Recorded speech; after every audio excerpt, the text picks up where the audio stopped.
something with a bit of defensive incompetence, which we always like. What we don't like is this.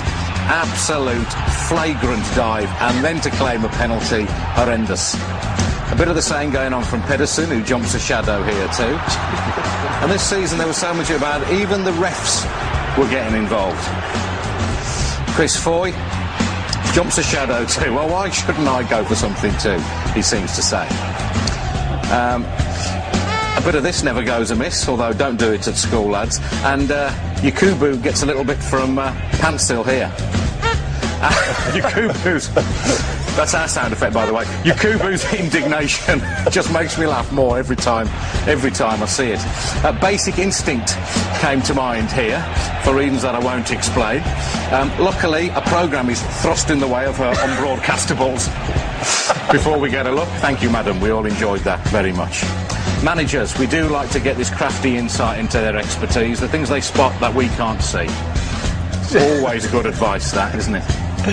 Hand signals have been fertile territory for us. Emu, you know Emu, says Gary, he's going to get it. Emu gets it unless you sort yourselves out. Yeah, that'll be the end for Emu. Here he's saying, you two, get the ball, two of you, to me, not you, ball, two, not... Anyway, whatever, I don't know what he's on about. I don't know what this is about. He turns to him, come on, you're hard enough, quit your talking, come on, let's get it on, come out here, I'll sort you out.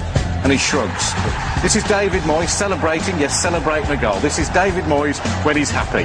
This is his happy face. In a moment he'll turn round, whip his coat off and fling it angrily at his own bench. Not quite sure what that's all about. Here's a metaphor for Man City's whole season. The manager stands up, the chair flits back, and he nearly ends up on his ARSE, but just about saves himself, as he has done till the end of the season. And this is a champagne moment. Mike Phelan sees a balloon. He decides to get rid of the balloon by popping it. The biggest shock of Fergie's season. Mike, I'd be careful if I was you. You might kill him with the shock, although maybe, Mike, that is what you were thinking of. Look at him jump. That's brilliant. Our favourite fans of the season?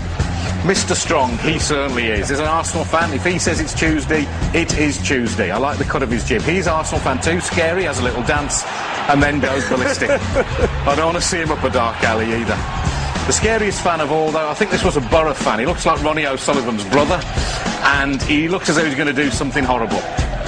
He does do something horrible. He shows us his man boobs. We didn't want to see that, especially with that look in your eye. Here was the moment I knew back in August West Brom's season was going to work out. When even the ball boys can't stay on their feet, you know you're going to have trouble staying in the Premier League. Up she goes. There was a bit of the Devon lock about that, jumping a shadow. And here we see Scott Carson doing what most West Brom fans will do when they look back at the season.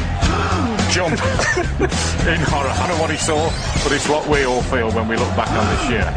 Horrendous stuff. And finally, we don't want to see this. It's mascot abuse in the light of day at Stoke. Just quite disgusting. I can't believe we're showing it again, even if he is only...